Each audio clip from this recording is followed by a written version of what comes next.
ஸ்ரீமதே ராமானுஜாய நமஹ. ஹரே ராம ராம ராம ஹரே ஹரே, ஹரே கிருஷ்ணா கிருஷ்ண கிருஷ்ண ஹரே ஹரே. எல்லாருக்கும் தமிழ் புத்தாண்டு வாழ்த்துக்கள். நான் இந்த எபிசோடை வந்து பங்குனி உத்திரம் சமயமே போடணும்னு நினச்சிருந்தேன், ஆனால் பண்ண முடியல. இது வந்து இந்த எபிசோடு வந்து இந்த சேனல் செகண்ட் ஆனிவர்சரினே சொல்லலாம். ஏன்னா 2 வருஷத்துக்கு முன்னாடி இந்த சமயத்தில் பங்குனி உத்திர சமயம்தான் எனக்கு இந்த சேனல் ஸ்டார்ட் பண்ணுங்கிற அந்த உத்தரவு வந்தது. ஸோ என்னோடய பங்குனி உத்திரத்தில் அங்கே நான் 4 நாள் இருந்தேன் அந்த சமயம். ஸோ அந்த அந்த அனுபவங்கள்லாம் இந்த எபிசோடில் நான் ஷேர் பண்ணணுன்னு எனக்கு தோணுச்சு. அந்த அனுபவங்கள் தான் என்னை வந்து இந்த சேனல் க்ரியேட் பண்ணுறதுக்கான அந்த இன்ஸ்பிரேஷன். ஸோ அதை தான் நான் சொல்ல போகிறேன். என்னென்னா 4 நாட்கள் வந்து எனக்கு ஆக்சுவலாக முன்னாடி என்னென்னா, ரொம்ப நாளுக்கு முன்னாடி வந்து ஸ்ரீரங்கத்தில் இருக்கணுன்ற ஒரு ஆசை இருந்தது ரொம்ப நாள். ஆனால் அது ப்ராக்டிக்கலாக என்னன்னு தெரியாது. ஆனால் அந்த ஆசை வந்து பெருமாள் வந்து அந்த 4 நாட்கள் பங்குனி உத்திர சமயம் நான் இருந்தது நிறைவேற்றி வச்சார் அந்த ஆசையை. அந்த 4 நாட்கள் நான் வந்து என்ன மறந்துட்டேன்னா, நான் என் பேர் ஊர் சித்திர வீதி உத்திர வீதின்னு வீதி வீதியாக பெருமாளோட புறப்பாடு பின்னாடியே நான் போயிட்டுருந்தேன். காத்தால் வந்து அங்கே பக்கத்துலேயே தான் நான் இருந்தோம். காத்தால் வந்து அந்த வேட்டு சத்தம் கேட்கும், பெருமாள் புறப்பாடு அப்படிங்கிறது. அது கேட்ட உடனே நான் ஓடிடுவேன். அற்புதமாக இருந்தது அந்த சமயம். மறக்க முடியாத ஒரு அனுபவம். என்ன மறக்க வச்சுட்டார் பெருமாள், மறக்க வச்சுட்டார். என்னை மறக்க வச்சு ஒரு ஆனந்த நிலை, ஒரு அப்படி ஒரு ஆனந்தம், பிளிஸ்ஃபுல்லாக அந்த 4 நாட்கள் மறக்க முடியாது. அந்த 4 நாட்கள், ஏன்னா அத்தனை நாட்கள் நான் இருந்ததே இல்லை. ஸோ நான் ஒரு ஸ்ரீரங்க வாசியாக வாழ்ந்தேன். அந்த என்னோடய ஆசையை அவர் வந்து பெருமாள் வந்து நிறைவேற்றி வைத்தார் அந்த 4 நாட்கள். நாங்கள் வந்து என்னெல்லாம் பார்த்தோன்னா வந்து நெல் அல்லது 7ஆம் நாள் வந்து இது பிரம்மோற்சவம். பங்குனி அந்த உத்திரம் சமயம் வரை தான் ஆதி பிரம்மோற்சவம். அது வந்து நெல் அளவு 7ஆம் நாள், 8ஆம் நாள் வந்து தங்க குதிரை, 9ஆம் நாள் பங்குனி உத்திரம் பெருமாள் தாயார் சேர்த்தி, 10ஆம் நாள் இது கோரதம். இது இந்த 4 நாட்கள் தான் நான் பார்த்தேன். எல்லாமே அற்புதமாக இருந்தது. நெல்லளவை நான் வீடியோஸில் என்னென்னா, இதெல்லாம் நான் வீடியோவில் முன்னாடியே பல வருஷங்களாக நான் பார்த்துட்டுருக்கேன். அதை நான் நேரில் பார்க்குறேன். எனக்கு அந்த பாக்கியத்தை பெருமாள் எனக்கு கொடுத்தாரு. நெல்லளவை பார்த்தேன், அற்புதமாக இருந்தது. நம்மளுக்கே அளக்கிறவர் பெருமாள் தான், ரங்கநாதர் தான். நம்மளுக்கு அரிசி நம்மளுக்கு அளக்கிறவர், நம்மளோட அதான் சொல்கிறாங்க. அதில் என்னென்னா, அதோட அர்த்தம் என்னென்னா, நம்மளுக்கே படி அளக்கிறவர் அவர் தான், பெருமாள் தான். ஸோ வந்து அதெல்லாம் பார்க்கறதுக்கு ரொம்ப நல்லா இருந்தது. 8ஆம் நாள் தங்க குதிரை அற்புதமாக இருந்தது. அப்படியே ராஜா வரா மாதிரி. அதுவும் ஸ்ரீரங்கத்தில் அந்த விளக்கெல்லாம் அணைச்சிருவாங்க. எலக்ட்ரிசிட்டி போர்டில் வந்து அந்தந்த தெருவுக்கு அவங்க வந்து ஆஃப் எடுத்துருவாங்க. அப்போ இருட்டில் தங்க குதிரையில் வராரு பெருமாள். அப்படியே ராஜா மாதிரி வந்தார், ரங்கராஜா மாதிரி தான் அவர் வந்தார். பார்க்குறதுக்கு அற்புதமாக இருந்தது. என்னென்னா, அவர் வந்து ரங்கநாதருக்கே ஒரு முக்கியமானது என்னென்னா, அவரோட செங்கோல். ஆண்டாளுடைய நாச்சியார் திருமொழியிலேயே வருது, செங்கோலுடைய திருவரங்க செல்வனார் அப்படின்ட்டு. அதாவது பெரிய பெருமாள் கிட்ட அந்த செங்கோல், தங்க செங்கோல் இருக்கும் எப்போவுமே.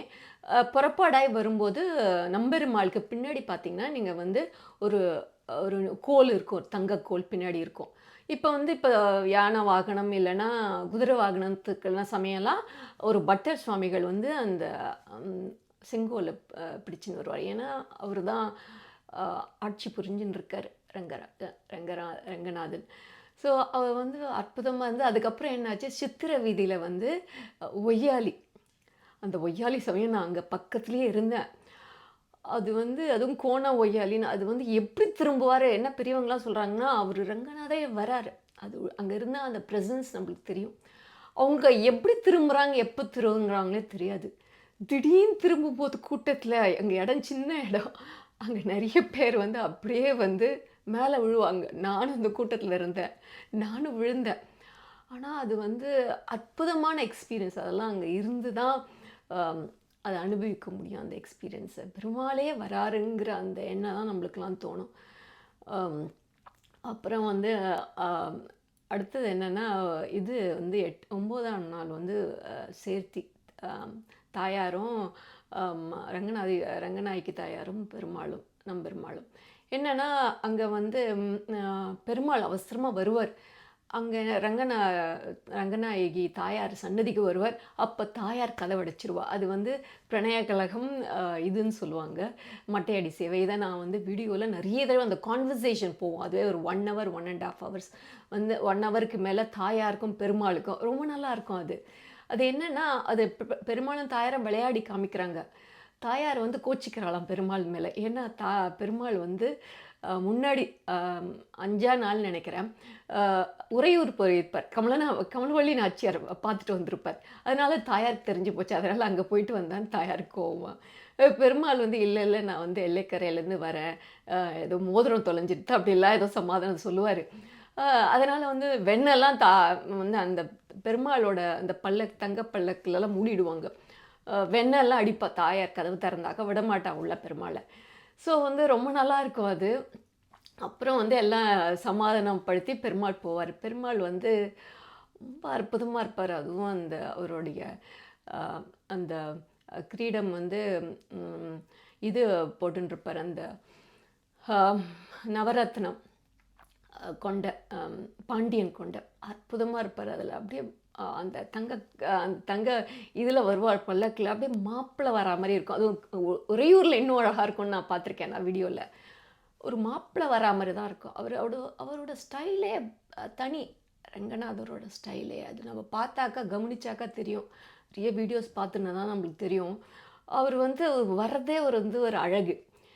என்னென்னா, அவரே ஒரு மாப்பிள்ளை தான். ஏன்னா நம்பெருமாள்னு தெரியும் எல்லாருக்கும். ஆனால் அவரோட பேர் என்னென்னா அழகிய மணவாளன். அழகிய மணவாளன்னாலே மாப்பிள்ளை. மாப்பிள்ளை வந்து தாயாரும் பெருமாள் மட்டும் சேர்த்தி மாப்பிள்ளை இல்லை, அது ஒரு தத்துவத்தை காமிக்கிறாங்க. அதில் என்னென்னா, தாயார் மட்டும் பெண் கிடையாது, எல்லா ஜீவாத்மாக்கும் அவர் தான் மணவாளன். எல்லா ஜீவாத்மாக்களும் மணப்பெண் தான் அவர் தன்னோடு சேர்த்துக்கணும்னு பார்க்குறார் பெருமாள். அதுதான் அந்த தத்துவம், அந்த சேர்த்திக்கு. ஸோ எல்லாரையும் தன்னோடு சேர்த்துக்கணுன்னு தான் காத்துட்டுருக்கார். அவர் தான் நாதன், எல்லாருக்குமே நாதன் பகவான் தான். ராமானுஜரே அவரோட கத்தியத்ரயம் முக்கியமான நாள் பங்குனி உத்திரத்தண்ணி அவர் ராமானுஜர் வந்து கத்தியத்ரயம் இயற்றினார். அதில் அவர் ஸ்ரீரங்க கத்தியத்தில் அவர் சொல்கிறார், ஸ்ரீரங்கநாதா மமநாதா அப்படிங்கிறார். என்னுடைய நாதன் ரங்கநாதன் தான். அவரே சன்னியாசி, ஆனால் அவரோட நாதன் ரங்கநாதன். ஸோ எல்லாருடைய நாதனும் வந்து பகவான் தான்.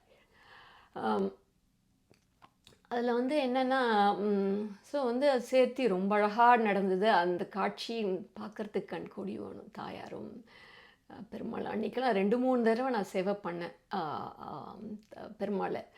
ஆனால் அன்றைக்கி என்னென்னா, பெருமாள் சேவை கிடையாது. யார் நம்பர் வந்து மூலவர் சன்னதி வந்து கிடையாது, சேவை கிடையாது மூலவர் சன்னதி. ஸோ அதனால் மூலவரை பார்க்க முடியல. நான் வந்து பெருமாள் தாயாரெலாம் பார்த்துட்டு வந்து மற்ற சன்னதிகள்லாம் நான் பார்த்துருந்தேன். வெறும் ராமர் சன்னதி மட்டும். ஏன்னா ராமருக்கு அவரோட திருமண நாள், ராமர் சீதா அது. ஸோ அதனால் ராமர் சன்னதிகள் மட்டும்தான் திறந்தது, மற்ற சன்னதிகள்லாம் முடிந்தது. ராமர் சன்னதி எனக்கு ரொம்ப பிடிச்ச ராமர் வந்து கோதண்ட ராமர். அந்த சந்திர புஷ்கரணிக்கிட்ட இருக்கிற கோதண்ட ராமர். அவரை பார்த்தா ராமர் அப்படி தான் இருந்திருப்பார் போல இருக்குது அப்படின்னு தோணும். அப்படியே இருக்கிற மாதிரி இருக்கும். எல்லாருக்கும் தெரியும் அந்த பாட்டு, ஸ்ரீ ரங்கப்புர விஹாரி பாட்டில் முத்துசாமி தீட்சிதர் வந்து ரங்கப்புர விஹாரின்னு ஆரம்பித்து கோதண்ட ராமரை தான் பாடுறாரு. பெரியவங்களாம் சொல்கிறாங்க அதில் வரும் கோதண்ட ராமான்னு வரும். ஆச்சரியமான ஒரு ரூபம் அவர். ஸோ ராமர் சன்னதிகளாம் பார்த்துட்டு வந்து இவர் மேற்றழகிய சிங்கர் எனக்கு ரொம்ப பிடிக்கும். மேற்றழகிய சிங்கர் பார்த்தா அவர் சன்னதியும் வந்து அன்றைக்கி சேவை கிடையாது. ஸோ எனக்கு வந்து அப்போ எனக்கு கொஞ்சம் வருத்தமாக அந்த எல்லா சன்னதிகளுமே மற்ற சன்னதிகளாம் பார்க்க முடியும். அப்போ எனக்கு தோணுச்சு, நம்ம காட்டழகிய சிங்கருக்கு போய் பார்த்தேன் என்னன்னு. காட்டழகிய சிங்கர் சில பேருக்கு தெரியாது. அவர் அங்கே உள்ள இல்லை பிரகாரத்துக்குள்ளே கொஞ்சம் வெளியில் போகணும். காட்டழகிய சிங்கர். அவர் ரொம்ப அழகாக இருப்பார். லக்ஷ்மி நரசிம்மர் வந்து பெரிய ரூபம் அவர். ஆச்சரியமான ரூபம் அவர். எனக்கு வந்து சரி அவரை போய் பார்த்தா என்னன்னு எனக்கு தோணுச்சு. இப்போ இங்கெல்லாம் சன்னதியெல்லாம் மூடியிருக்கு, சேவை இல்லையேன்னு. அப்போ வந்து எனக்கு வந்து ஒரு வேளை திறந்துருக்குமோ தெரியாது. ஏன்னா இந்த நரசிம்மர் மூடியிருக்காரு அப்படின்னு தோணுச்சு. அப்போ ஒருத்தர் வந்து ஃபோனில் ஒருத்தர் பேசினே இருந்தார். அவர் வந்து உரக்க பேசுகிறாரு. ஓ வந்து காட்டழகிய சிங்கர் கோயிலேருந்து பேசுகிறீங்களா? இந்த சன்னதி திறந்து தான் இருக்கா? சரி சரி நான் கூட அங்கே வரேன் அப்படின்னாரு. ஆச்சரியமான மெசேஜ் எனக்கு. உடனே மெசேஜ் வந்தது எனக்கு. காட்டழகிய சிங்கர் வாங்குற அதான் சிங்க்ரனிசிட்டி. அந்த நம்மளுக்கு அந்த மாதிரி வரும். நம்ம அந்த டியூன்டாக இருந்தது. அதுவும் ஸ்ரீரங்கத்தில் பல ஆச்சரியங்கள் நடக்கும் அது இந்த கோயிலுக்குள்ளே. ஸோ நான் உடனே என்ன பண்ணேன், உடனே கிளம்பி வெளியில் போய் வெள்ளை கோபுரம் வழியாக போனேன். அங்கே ஒரு ஆட்டோ வந்து செருப்பு கூட போடல. அதுக்குள்ளே உட்காந்து நான் போய் பெருமாளை காட்டழகி சிங்கரை போய் பார்த்துட்டு வந்தேன். ஆச்சரியமான இது. அப்புறம் வந்து என்னென்னா இதுக்கு மறுநாள் வந்து கோரதம். அப்போ ராத்திரிக்கெல்லாம் பெருமாளும் தாயாராக ஒன்றா இருப்பாங்க. அன்றைக்கி ஒரு நாள் தான் ராத்திரியெல்லாம் அபிஷேகம் நடக்கும். ஆனால் என்னால் பார்க்க முடியல ராத்திரி. பட் மறுநாள் காலையில் எனக்கு தெரியும் என்ன நடக்கும்னு. நான் வீடியோ பார்த்துருக்கேன். ஸோ அதனால் எனக்கு பார்க்கணுன்ட்டு சீக்கிரமாக வந்து 10ஆம் நாள் வந்து சீக்கிரமாக வந்து 6 மணிக்கெலாம் கோயிலுக்குள்ளே போயிட்டேன். தாயார் சன்னதிக்கிட்ட போட்டேன். இப்போ தாயார் சன்னதிக்கிட்ட போயிட்டு காத்திருந்தேன். அப்போ வந்து திரை போட்டிருந்தாங்க. ஆரத்திலாம் நடந்தது. அதுக்கப்புறம் தாயார் வந்து கிளம்பி தாயார் வந்து தாயார் சன்னதிக்கு போயிட்டா. இதெல்லாம் ஒரு அழகு. அவங்க அதுவே ஒரு அழகு தான். அப்புறம் வந்து பெருமாள் வந்தார். பெருமாள் வரார். பெருமாள் வந்து வந்துட்டு தாயார் சன்னதி முன்னே நின்று தாயார்கிட்ட பாய் சொல்லிவிட்டு நான் கிளம்புறேன்னு சொல்லிட்டு போகிறாரு. அப்புறம் ஒரு குதிப்பார். ஒரு குதிச்சு திரும்புவார். அதை நான் நேரில் பார்க்கணுன்னு ஆசைப்பட்டிருக்கேன். நான் அவ்வளோ அழகாக இருக்கும் அவரோட அந்த நடக்கிற அழகு. அப்புறம் அவர் என்ன பண்ணுவார், அவர் கோரதத்துக்கு போயிடுவார். கோரதம் அன்றைக்கி வந்து இருக்கும். அந்த கோரதமும் போய் பார்த்தேன். வெளியில் நின்று ஒரு வீதியிலலாம் அவர் வந்தார். கோரதம். அதுக்கப்புறம் பார்த்துட்டு என்ன ஆச்சுன்னா, ஸோ 4 நாட்கள் வந்து முடிச்சுட்டு நான் திரும்பி போகும்போது ரொம்ப வருத்தமாக இருந்தது எனக்கு. நம்ம ஏன் திரும்பி போனோம் அப்படி. ஒவ்வொரு தனியும் ஸ்ரீரங்கம் விட்டு போகும்போது எனக்கு என்ன தோணுன்னா, எப்படி என்னோட மனநிலை இருக்கும்னா, ஒரு பெண் வந்து தன்னுடைய அம்மா வீட்டை விட்டு கல்யாணம் ஆகி முதல்ல போனால் எப்படி இருக்கும், அப்படி ஒரு துக்கம் இருக்கும் இல்லையா. ஒவ்வொரு தடவையும் எனக்கு தோணும், எனக்கு ஸ்ரீரங்கத்தை விட்டு போகுது. அந்த தடவை கொஞ்சம் ஜாஸ்தியாகவே இருந்தது. ஏன்னா 4 நாட்கள் இருந்தது, அந்த மாதிரி இருந்ததே கிடையாது. ஸோ நான் வந்து திரும்பி போகும்போது மெட்ராஸ் திரும்பி போனிட்டேன். ஒரு 2 நாள் யார்கிட்டையும் பேசவே இல்லை. எனக்கு பேசணுன்னு தோணல. அந்த அப்படியே ஸ்ரீரங்கத்தில் இருந்த நினைவுகளோடையே இருந்தேன். அப்போ எனக்கு வந்த ஒரு உத்தரவு தான் இந்த சேனல் ஸ்டார்ட் பண்ணி எனக்கு இந்த என்னுடைய அனுபவங்கள்லாம் ஷேர் பண்ணோன்னு எனக்கு வந்த உத்தரவு தான் நான் ஆரம்பிச்சுக்கிறேன் இந்த சேனல் ஆரம்பிக்கிறதுக்கு. அப்போ வந்து அப்புறம் இந்த சேனல் எல்லாமே எனக்கு உத்தரவாக தான் வந்தது. இந்த சேனல்து ப்ரொஃபைல் பார்த்திங்கன்னா, பிக்சர் பார்த்திங்கன்னா வெள்ளை கோபுரம் தான்.